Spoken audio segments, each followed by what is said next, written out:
Hello, and welcome back to another video on legends and myths.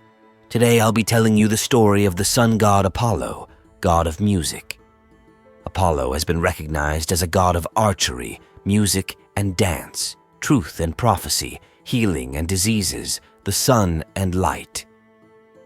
One of the most important and complex of the Greek gods, he is the son of Zeus and Leto and the twin brother of Artemis, goddess of the hunt.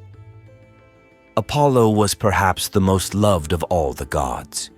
He was worshipped at Delphi and Delos, amongst the most famous of all Greek religious sanctuaries. Apollo was born on the island of Delos. His mother, fearful of revenge from Zeus's wife Hera, had chosen barren Delos as the safest retreat she could find. At his first taste of ambrosia, he was said to have immediately transformed from baby to man. Apollo was then given his bow, made by the master craftsman of Mount Olympus, Hephaestus. As with the other major deities, Apollo had many children. Perhaps the most famous are Orpheus, who inherited his father's musical skills and became a virtuoso with lyre or kithara, Asclepius, to whom he gave his knowledge of healing and medicine, and according to the 5th century BCE tragedian Euripides, the hero Ion. In Greek myths, Apollo is a significant protagonist in Homer's account of the Trojan War in the Iliad. On the side of the Trojans, he gives particular assistance to the Trojan heroes Hector, Aeneas, and Glaucus, saving their lives on more than one occasion with his divine intervention. He brought plague to the Achaeans, led the entire Trojan army, holding Zeus's fearsome aegis in an attack which destroyed the defensive walls of the Greek camps, and was also responsible for guiding Paris's arrow to the heel of Achilles, killing the seemingly invincible Greek hero. Apollo is most frequently described as the far shooter, the far worker, the rouser of armies, and Phoebus Apollo. Apollo generally played the dutiful son of Zeus, father of the gods, and never attempted to usurp his position, unlike Zeus, who had overthrown his own father Cronus. Both did have a serious falling out when Zeus killed Asclepius after he had used his marvelous medicinal skills to bring a mortal back to life.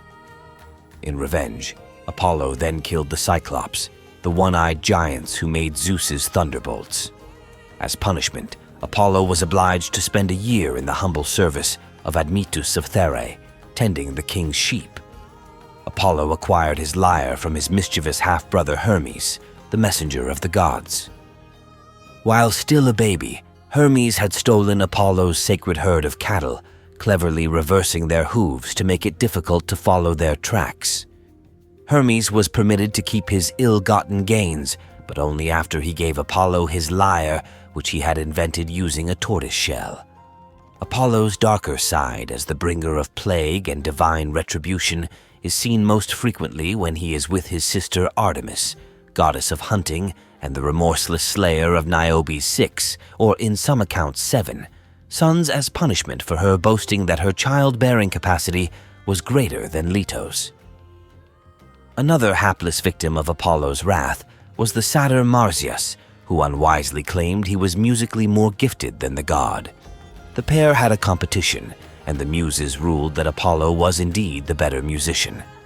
Apollo then had the mortal flayed alive for his presumption and nailed his skin to a pine tree, which was an unnecessary and bizarre act if I do say so myself. The tale is an interesting metaphor for the competition between, at least to Greek ears, the civilized and ordered music of Apollo's lyre and the wilder, more chaotic music of Marsyas's flute. Apollo won another musical competition, this time against the pastoral god Pan, and, judged the victor by King Midas, Apollo thus became the undisputed master of music in the Greek world. The gods' defeat of Marsyas and Pan may reflect the Greek conquest of Phrygia and Arcadia, respectively. Objects traditionally associated with Apollo include a silver bow, symbolic of his prowess as an archer, a kithara or lyre, made from the shell of a tortoise. This was symbolic of Apollo's ability in music and his leadership of the chorus of the 9 Muses. Other objects Apollo also is associated with are a laurel branch, symbolic of the fate of Daphne, who, after Apollo's amorous pursuit of her, led her father, the river god Phineus, to transform her into a laurel tree, the omphalos, symbol of Apollo's sanctuary at Delphi as the navel of the world, and a palm tree, which Leto gripped when she gave birth to her son.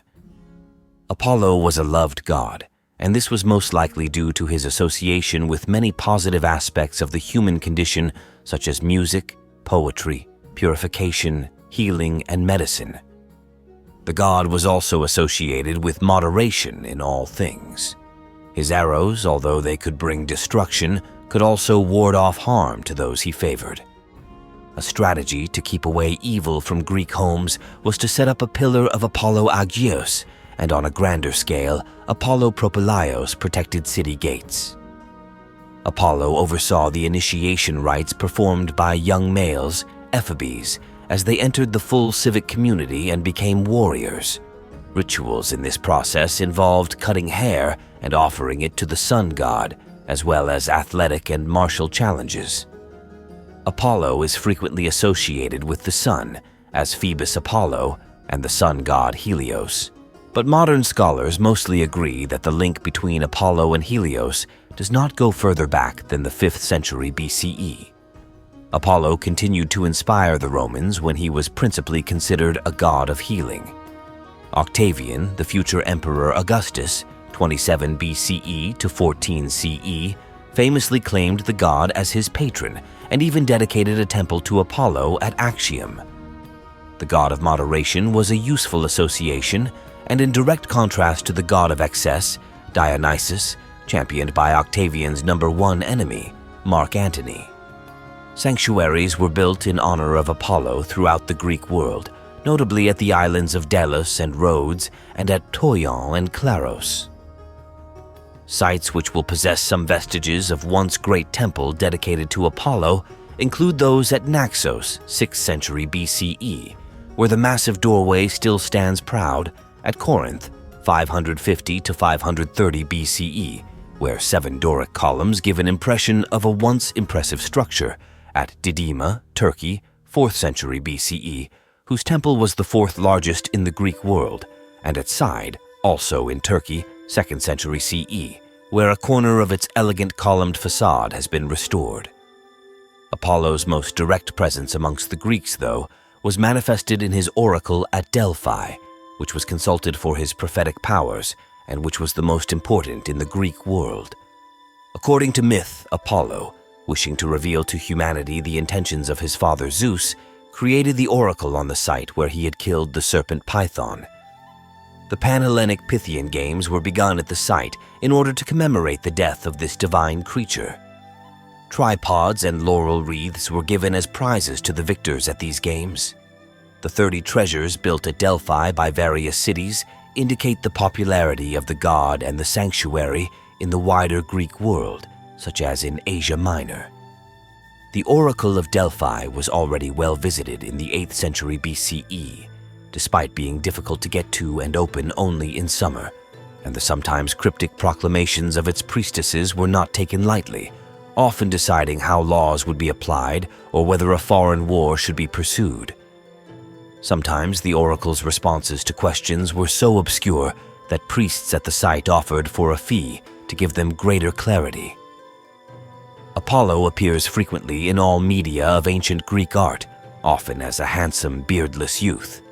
He is easily identified with either a kithara or lyre, a bronze tripod, signifying his oracle at Delphi, a deer, which he often fights over with Hercules, and a bow and quiver. He is also, on occasion, portrayed riding a chariot pulled by lions or swans. Apollo is a deity of manifold function and meaning, one of the most widely revered and influential of all the Greek gods. Though his original nature is obscure, he was the god of divine distance, who sent or threatened from afar, the god who made men aware of their own guilt and purified them of it, who presided over religious law and the constitutions of cities, and who communicated with mortals through prophets and oracles his knowledge of the future and the will of his father Zeus. Thanks for watching. I hope you enjoyed the video. Please make sure to like, share, and subscribe for more videos like this to come. Let me know what Greek heroes or deities you'd like me to make a video on next. Take care, and I'll see you in the next myth.